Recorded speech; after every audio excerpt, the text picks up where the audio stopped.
Does your blood boil in the same way that mine does as I sit there looking at taxpayers' money just being burnt in the corner while they all waffle around the issues?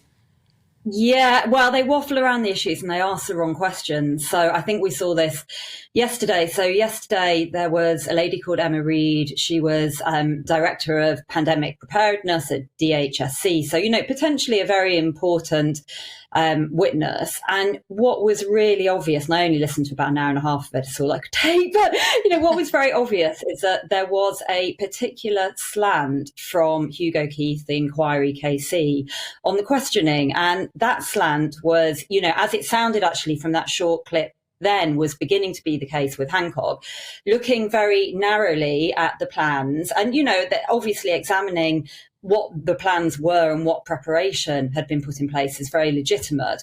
But this very narrow kind of slant to the questioning, which is really focused on why was more not done. So, one of the questions yesterday was expressly, and I'm quoting here, was there any debate about the possibility of border closures, mass quarantine, isolations and mandatory quarantine?